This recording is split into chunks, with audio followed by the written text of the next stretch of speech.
All right. As a neutral observer watching Angie Martinez sit down with Chelsea Handler, let me just say, this wasn't an interview. This was a masterclass in doing whatever you want and daring people to question it.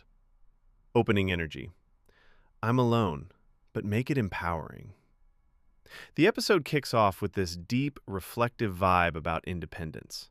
Not loneliness, independence. And I'm sitting there like, oh, okay. So we're not sad, we're just self-employed emotionally. Chelsea enters the chat as a seven-time best-selling author, comedian, and professional truth-teller, currently on her High and Mighty tour in Vegas, which already sounds like a show where you laugh, reflect, and possibly question your life choices. Sleep talk turns into mind your business. They start talking about sleep and those aura rings. Chelsea basically said, I don't track my sleep. I don't need a ring judging me. Because nothing says stress like waking up and your ring telling you, congratulations, you slept 6 hours, but emotionally, you're a mess. She admits alcohol messes up her sleep. Used to take sleeping pills, but now she's like, I'd rather just be tired than monitored. Which is honestly the most rebellious thing you can do in 2026. Ignore your own data. Hosting award shows equals anxiety with better lighting. Then she talks about hosting the Critics' Choice Awards. And here's the thing, Chelsea doesn't deny being nervous. She just brings the nerves with her. That's her whole philosophy. I'm not fearless, I'm bold. Which is basically saying, I'm scared, but I'm still going to talk crazy in front of celebrities. She even admits she takes a couple sips of alcohol before going on stage. Not enough to be drunk, just enough to say, you know what? I will make eye contact with this A-list actor and ruin their night. Childhood, built different from the start. Then we get into her childhood, youngest of 6 kids, which means she grew up in a house where if you didn't speak up, you didn't exist. So Chelsea didn't just speak, she developed a personality loud enough to cut through chaos. Her dad was a used car dealer pulling up to school with a broken door. Imagine getting dropped off and your car opens like a transformer malfunction. That alone will build character, or a comedy career. Christmas alone equals plot twist of the year. Now this part. Chelsea says she started spending Christmas alone during COVID and loved it. Loved it.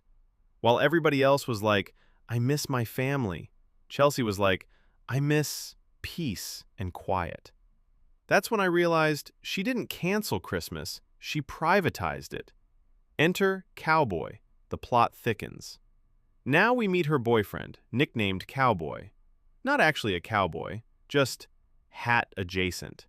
They meet in Vegas. She borrows $1,000 from him at a blackjack table. First of all, if somebody borrows $1,000 from you and wins, that's not flirting, that's a financial trust fall. Next thing you know, she invites him to Antarctica for a psychedelic conference. Sir, you just met her at blackjack. Now you're on a frozen continent talking about consciousness. That man didn't enter a relationship, he entered a documentary. Marriage? Yeah, about that. Chelsea then politely disassembles the idea of marriage, calls it outdated, slightly patriarchal, unnecessary. Basically said, I like men, I just don't need one installed in my house permanently. And her boyfriend is 14 years younger, which she handles like, yeah, I used to date older men, now I'm reversing the mileage. No shame, no hesitation, just vibes. Aging equals ascension mode activated. Chelsea at 50 is like, this is the best I've ever felt. Energy up, confidence up, tolerance for nonsense, down to 0. She calls aging ascending, which is wild because most people hit 50 like, I need a nap. Chelsea hit 50 like, I need peptides, skis, and a new personality level. Hormones, houses, and almost losing it. Now we get a little real. She talks about building a house in LA, which apparently is the fastest way to question your sanity. She thought she needed antidepressants. Turns out, her hormones were just out here freelancing.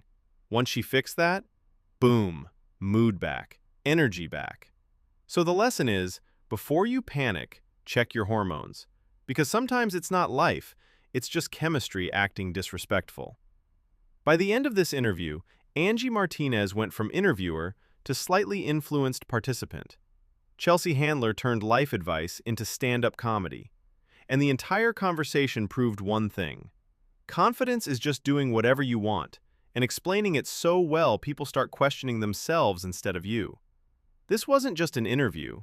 It was a guided tour through Chelsea Handler's brain, where the rules are optional, the vibes are strong, and somehow, everything makes sense.